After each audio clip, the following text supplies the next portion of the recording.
होते हैं ना कुछ लोग जिनको हद से ऊंची उड़ान की ख्वाहिश होती है। कुछ पंक्तियां हद से ऊंची उड़ान की ख्वाहिश जब जब की तो यूं लगा जैसे कोई पैरों को कतरता चला गया। कुछ मंजिल समझ बैठ गए तो कोई ऐसे रास्तों को पार करता चला गया। है वेलकम बैक, दिस इज विजय माउतवाल।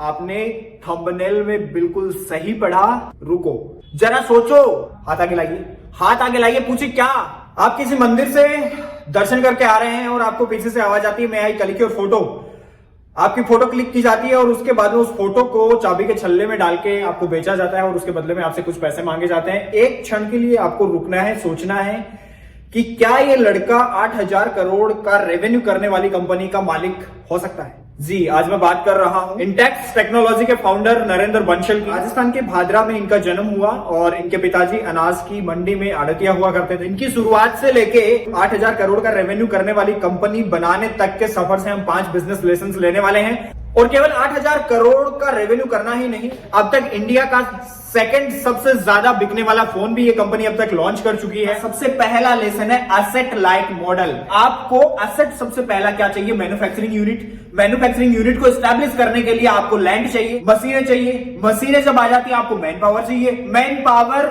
और इतना सब हो गया, मशीनें, assembly line and all that. इसको मेंटेन करने के लिए आपको मेंटेनेंस कॉस्ट की भी आवश्यकता होती है। ये सब यदि नहीं हो तो इसको बोलते हैं asset light model. Asset light model से आप समझिए सारा का सारा आउटसोर्स्ड। सारा का सारा आउटसोर्स का क्या मतलब है? आईफोन इतना बड़ा मोबाइल ब्रांड है लेकिन अपना खुद का मोबाइल मैन्युफैक्चर नहीं करता। फॉक्सकॉन आईफोन के लिए मोबाइल मैन्युफैक्चर करता है। उबर आज इतनी बड़ी टैक्सी सर्विस प्रोवाइड करने वाली कंपनी है लेकिन खुद की टैक्सी कभी नहीं खरीदता है उबर। इन्होंने भी पूरा का पूरा एसेट लाइट, फ्लाई लाइट, पूरा का पूरा एसेट लाइट, फ्लाई लाइट इन्होंने रखा। लाइट वेट इन्होंने रखा। इन्होंने क्या किया? सारा का सारा इंपोर्ट किया, अपना बनाया और डिस्ट्रीब्यूटर रिटेलर के पास में पहुंचा दिया। अब बात करते हैं सेकंड लेसन की जो हम इनकी लाइफ से सीख सकते हैं, वो है next new better. Intex technology की शुरुआत होती है इथरनेट कार्ड्स को अपना बना के डिलीवर करने में। बाहर से इंपोर्ट करते हैं एसेसरीज को और उसके बाद में पूरा का पूरा कंप्यूटर खुद ही असेंबल करके अपने क्लाइंट्स को, अपने डिस्ट्रीब्यूटर को, अपने रिटेलर के पास में पहुंचा देते हैं। Money matters in the first year. Narendra Bansal notched up the revenue of 1.18 crore in just 1 year. Company अब अच्छी सेल्स करने लगी थी। कंप्यूटर की एसेसरीज तो बनाती कंप्यूटर को तो असेंबल करती है। अब कंपनी होम अप्लायंसेस में भी आ जाती है और एक बार फिर कंपनी में अच्छा रेवेन्यू बूम देखने को मिलता है। जब 2005 तक आते आते कंपनी का रेवेन्यू बहुत अच्छा हो चुका था। कंपनी अब तक अच्छा रेवेन्यू ले चुकी थी। अब कंपनी सोच रही है कि जब हमारा कीबोर्ड बिक सकता है, जब हमारा कीबोर्ड डिस्ट्रीब्यूटर अच्छे से बेच रहा है, तो क्यों ना हम मोबाइल फोन भी लॉन्च करें। तो इंटेक्स टेक्नोलॉजी जैसे ही अपना पहला फीचर फोन लॉन्च करती है 2006 के अंदर, तो कंपनी के साथ में जो कुछ गलत हो सकता था वो होता है। इनको लगता है कि हमारा डिस्ट्रीब्यूटर हमारे फोन को अच्छे से नहीं बेच पा रहा है, तो ये क्या करते हैं? डिस्ट्रीब्यूटर को बदल देते हैं। लेकिन इससे कुछ खास फर्क नहीं पड़ता है और कंपनी 2 साल के अंदर यानी कि 2007-8 को मिला के कंपनी केवल 29,000 हैंडसेट ही बेच पाती है। और अब इंटेक्स टेक्नोलॉजी को करीब 250 करोड़ का लॉस होता है यहां पे, क्योंकि इंटेक्स टेक्नोलॉजी का जैसे ही फीचर फोन लॉन्च होता है ये अपनी स्ट्रेटेजी के अंदर ऐसे फेल होते हैं जैसे टाटा की नैनो फेल हुई थी। इन्होंने सबसे सस्ता मोबाइल तो निकाल दिया लेकिन उसको खरीदे कौन? लेकिन नरेंद्र बंसल ना हमेशा से एक माइंडसेट के साथ में रहे थे, next new better. Next new better strategy के फॉर्मेट में इन्होंने क्या किया? अपनी मार्केट स्ट्रेटेजी को बदला।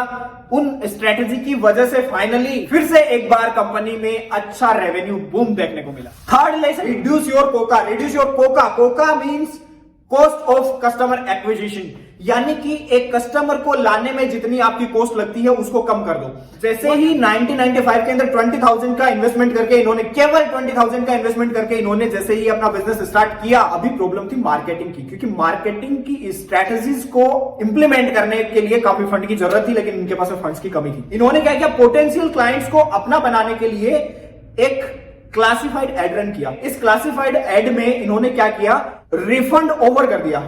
उस रिफंड ऑफर करने की वजह से इनके पास में काफी क्राउड आ गई क्लाइंट्स की। ये कोका को रिड्यूस करने में काफी एक्सपर्ट रहे हमेशा से, शुरुआत से। जैसे जैसे इनका रेवेन्यू बढ़ता गया फिर ये ग्रोथ करते गए और अपना कोका और रिड्यूस करते गए। आज अब जितने भी स्टार्टअप्स हैं सारे के सारे आपको किसी न किसी वे के अंदर कोका रिड्यूस करते हुए मिल जाएंगे। हो सकता है आपको पेटीएम पे कूपन कोड दे रहे हो सकता है आपको पेमेंट के अंदर कुछ ऑफर कर रहे हैं। चौथा लेसन जो हम इनके कंपनी एस्टेब्लिशमेंट जर्नी से सीख सकते हैं वो है take a good jump over comments. इन्होंने क्या किया, पहले साल जब इन्होंने कंपनी रन की, at the time asset light model में इन्होंने अपनी कंपनी को लाइट वेट रखा, फ्लाई हाई किया, तो व्हाइट लेवल डील इन्होंने की थी। व्हाइट लेवल डील का मतलब होता है कि किसी और का मैन्युफैक्चर्ड सामान आप इंपोर्ट करते हैं, अपना ब्रांड टैग लगाते हैं और बेच देते हैं या फिर डिलीवर कर देते हैं। तो इनके फ्रेंड ने इनके ऊपर कमेंट किया कि केवल स्टिकर लगा लेने से ब्रांड नहीं बन जाता। ये इनके एक क्लोज फ्रेंड ने कमेंट किया था, और क्लोजेस्ट पर्सन जब कभी कमेंट करता है तो वो काफी हिट होने वाला होता है।